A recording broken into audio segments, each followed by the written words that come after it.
is White House Press Secretary Caroline Leavitt being questioned by CNN reporter Caitlin Collins in the White House press room yesterday. Apparently, Caroline Leavitt has an interesting theory that a judge's orders are only effective and only count if they're written down. If the judge says something, it's not really real. It's more of like a suggestion. But if they write them down, then it's really something that the court does. This is a novel legal theory, I should tell you folks. He wasn't aware of it? You're a reporter. You should find out. Okay, Sean. on the flights, so I have a question on the timeline of the flights. You keep talking about the judge's written order, which hit the docket Saturday night at about 7:26 p.m., but he issued a verbal order before that at about 6:45 and 6:48 p.m. based on the court hearing. A verbal order from the bench. Does the White House feel the need to comply with a verbal order from this judge? Again, as I said, all of the planes subject to the written order of this judge departed U.S. soil, U.S. territory before the judge's written order. But what about the verbal order, which of course carries the same legal weight as a written order, and said for the planes to turn around if they were... Well, there's actually questions about whether a verbal order carries the same weight as a legal order, as a written order, and our lawyers are determined to ask and answer those questions in court. Sean. Hey, so on Friday, the president suggested... That is not the case. Do you know how it is if a court has issued an order? If you say it's an order. So when it's the verbal order is an order, just like a written order is an order.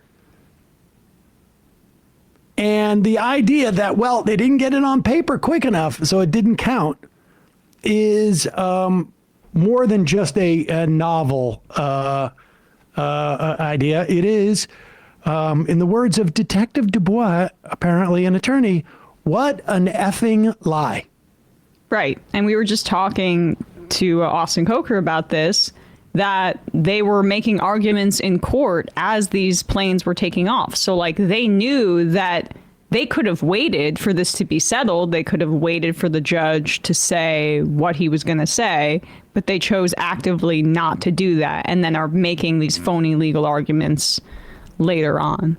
This feels very Stephen Miller to me, who's been feeling himself and really enjoying, I think, this chapter in Trump's reign of terror over all of us. Now, as you know, there was an order issued by the judge in this case, the Judge Boasberg, had told the DOJ, if you're not going to, you need to tell me why you did not follow my order. And you have to today, Tuesday, or he said this on Monday, at noon, to come in and tell me. And they had said it's national security, et cetera, et cetera. And he said, well, okay, you got to write it down. I want to see it. You're claiming I want it written down. According to Forbes, the Trump administration declined to provide specifics about these deportation flights to El Salvador that were sent out as a result of President Trump's Saturday executive order invoking the Alien Enemies Act. After Boasberg asked them to disclose additional information, claiming providing it would be inappropriate because there was no violation of the court's written order. And the government is asking a federal appeals court to allow the deportations. So in other words, they are arguing that, well, we may have violated the oral order, but we didn't violate the written order because we were already gone and landed, supposedly. Which basically they did because they got the oral order, decided we got to do this now, and now they're using this as an excuse to say, well, it wasn't written down, so what did you want us to do? They're taking this to a federal appeals court, and I imagine, and I'm not sure which appeals court they would go to. Is this a D.C. Circuit? You look that up, but I don't think they're in a circuit that is going to be particularly favorable to them. Remember, the dynamic has shifted because during the Biden administration, you would see all of these right-wing organizations, they would venue shop basically head down to one district in Texas where they knew they would more often or not get that Judge Kazarinsky or Kaczmarek? Kaczmarek, yes. Oh, wow. And My brain isn't so bad from smoking all that pot. Kaczmarek, who would then issue some Looney Tunes ruling, and it would have to work its way up. In this instance, the roles are reversed. And so these cases are being brought. There's a lot more circuits, apparently, that will, and district judges that will actually follow the law. So there's a little bit more latitude. But it's the Trump administration now that is on its heels in these court cases. So we'll see. I mean, but they're on their heels, but they're trying to grab the rest of us by our shirt collar and take us over the edge as they tip backward. Because, like, what do we do? How many constitutional crises have we experienced since he got inaugurated in January? I mean, countless, but this feels like maybe the most extreme. Like, because they're basically in real time defying this judge's order and saying that they don't. That Stephen Miller's going in front of the press and saying that they don't have the authority to restrict the president basically at all. It's one thing for Stephen Miller to do this publicly. It's another in terms of what the DOJ is doing. And the DOJ, even by going to this appellate judge, at the very least, is indicating that they still feel they're bound by the courts. So I don't know that we're quite at a constitutional crisis yet. The moment when they decide, like, we're not coming. Well, we are at a constitutional crisis with illegal impoundment and an unelected billionaire who is just tinkering with the money that Congress has allocated, but maybe not quite at the brink with this particular constitutional crisis. I would even refute that, because they're still coming into court, and the courts are just, we're going to get to a point where the courts keep getting evidence that they're not following what the court is saying. Like, they brought back all of those, they're bringing back people. I hope you're right. But then they're trying to put them on unpaid leave or paid leave. And the court, that guy Alsop in San Francisco, said, no, they got to work there. You can't put them on paid leave. And so this is going to keep going until we finally get to these judges ultimately decide they've had enough. Now, what Roberts did today, I don't know. I don't think it's, he came out and said you can't call for the impeachment of a judge because he didn't like the ruling. There's an appellate process. That to me looks like a classic Roberts thing where he's going to use that as like, see, I just call them balls and strikes. And then when these cases finally make it up there, we shall see. The one glimmer of hope is that Trump basically humiliated him at the joint address and Amy Coney Barrett by going on camera and saying, I won't forget. Like, these judges are so high on their own farts, and they're just like completely up their own ass, obsessed with their own. They're extremely self-important. They think of themselves as priests. But the thing that they don't like is their judicial independence being questioned, no matter how threadbare I'm mixing metaphors, but no matter how thin the veneer of it is. And Trump saying that, and Amy Coney Barrett rolled her eyes saying that to Roberts. They may try to make some sort of stand, but I perhaps I'm just, hopium or whatever. Yeah. Well, we need as much hopium as we can get.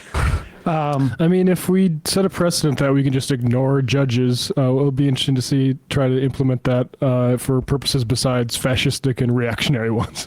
On the right, they're ignoring judges' rulings to do what they want. And on the left, or for the Democrats, Chuck Schumer was arguing that we need the filibuster in place to protect us from Republicans. And they don't even use the tools at our disposal to stop them. And the Republicans are using every tool, even extra legal ones, to get their agenda through right now. Well, we'll talk about this later with Schumer, because Schumer has a master plan, and that is to wait for the Republican senators to get all embarrassed about Donald Trump, and then they're gonna.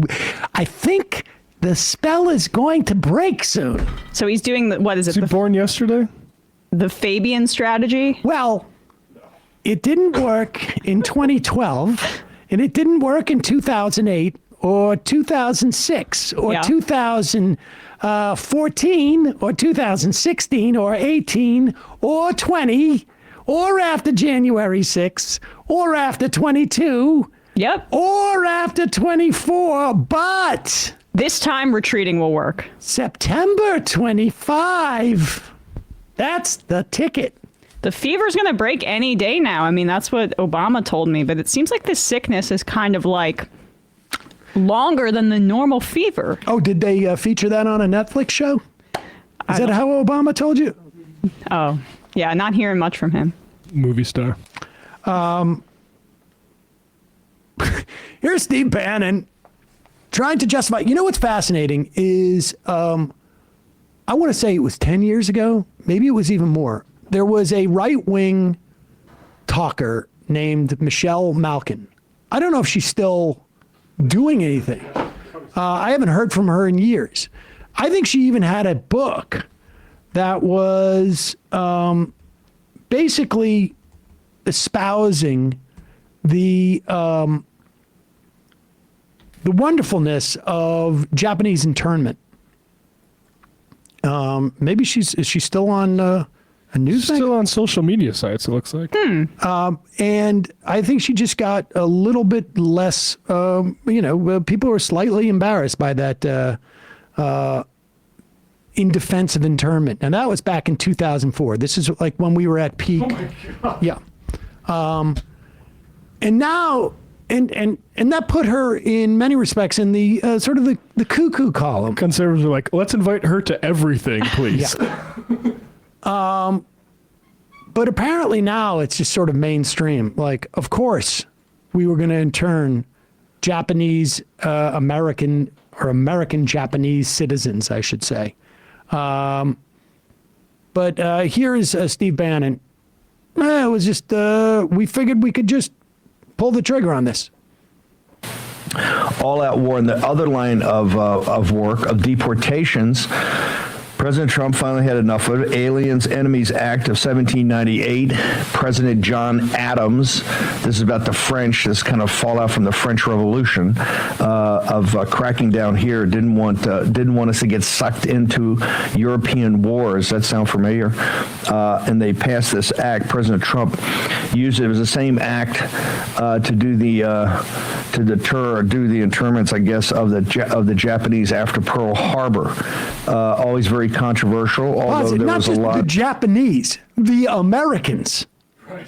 It was not the Japanese. We were not capturing prisoners of war and interning them in camps. It was Americans. Japanese Americans. Yeah. Well, they don't count to Steve Bannon. Also, the aside of sound familiar about getting sucked into European wars, dude, what does that have to do with Ukraine?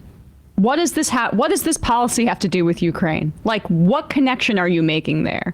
The targeting of mostly Latino immigrants and also anybody that dissents on Palestine that may have some sort of Middle Eastern background. What connection are you trying to draw here with Ukraine and basically the War of 1812? It's so clumsy and lazy.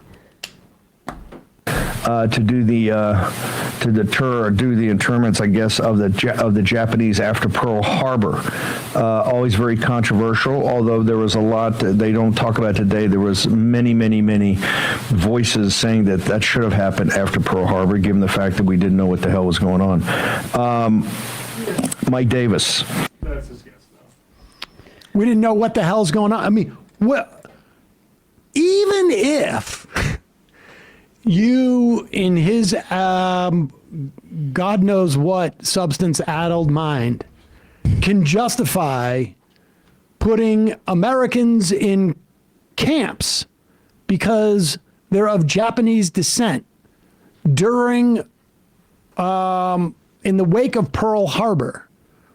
What is it that we don't know what the hell's going on in this country that supposedly justifies it? I don't know if he's doing it purposefully, but that was Trump's opening line after coming down the escalator 100%. about we've got to, until we can figure out what the hell is going on. What is it that we don't know? What the hell is going on? We know that immigrants commit crimes at a lower rate than regular Americans. We know they add something like $26 billion into our Social Security system over the years. Yeah, and they don't get the benefits that citizens do if they are full citizens and have documentation. Yeah, it's just ethno-nationalism, and I'm sick of like hearing just because he has some kind of pseudo-populist messaging. Like the idea that Gavin Newsom had him on his show, and I haven't listened to the interview, but if it's anything like the Charlie Kirk thing, it's basically Gavin Newsom conceding every point to the right. Steve Bannon is the moderating force right now, really, in the Trump administration for some of this stuff, trying to get Elon Musk out. But like that is an indictment on how far this administration is. Like in 2016 or when he came in 2017, there was Reince Priebus, there was Rex Tillerson. These people are awful, like, you know, capitalist Republicans, but they're a little bit more attached to the shared reality that we all experience. These are the freaks that are in this administration. We're hoping that Marco Rubio will put the brakes on something, and he's retweeting Bukele as they shave the heads of prisoners and put black hoods on them, sending them to a penal colony in El Salvador, a black site that's even worse than what we could do at Guantanamo Bay.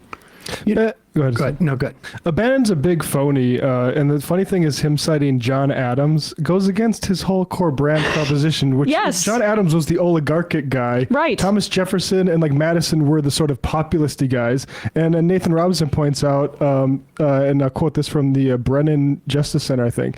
The leader of the political opposition, Thomas Jefferson and James Madison, fought back, arguing the Virginia and Kentucky resolutions that the act violated the First Amendment's protection against free speech and a free press, because talk about the whole France stuff going on like there. Jefferson was more sympathetic to the French Revolution than someone like John Adams was. John Adams wanted a king. John Adams was more of like a sort of like founder who liked the centralized power, and so it's very funny for Bannon to throw his entire posture off, which is all it ever is, because he's not actually. He didn't even know anything about this. He didn't know anything about this. And he's not actually against Musk either. Like all this stuff, Bannon is a performance He artist. is, yeah. And I think he's like a little bit sad that he went to jail for Daddy Trump, but he's still not in the inner circle, and Stephen Miller is doing his thing. But it is funny that he makes that. They were arguing, Levitt said at the briefing, that because the French made some joke about how the Trump administration should return the Statue of Liberty, and Levitt was like, well, the only reason you're not speaking German right now is because of us. Give me a break. The only reason we're not still a British colony in many ways is because of the French helped us out in our revolution. And then maybe we somewhat returned the favor by being Johnny-come-latelys in World War II. It was the Soviets that lost tens of millions of soldiers fighting the Nazis and was responsible for killing a significant majority of the Nazis in World War II. So it's just like this whole nationalist stuff. It's offensive to the French. I guess that's not the top of our concerns, but like it's ahistorical and stupid. Should we play this one? Yes. It's quick. Here you have a former prosecutor, basically, not seem to know anything about the immigration system, B, also not care about due process. I mean, the funny thing is, just put up this on the screen. These are monsters. Now, which ones? Exactly. Who are we talking about here? Are we talking about the hooded guys who are holding the guy on his knees, who we have no evidence is a member of a Venezuelan gang? Zero evidence. All we know is that they've been scooped up. We know that at least 4 or 5 or 6 people we're just, in this country awaiting court hearings, or we're here, as part of the TSP, the temporary protected status. So the Chiron here on Fox News, these are monsters. I would agree. I think there's 3 monsters on that screen, and then there's that guy in the yellow. But play this clip.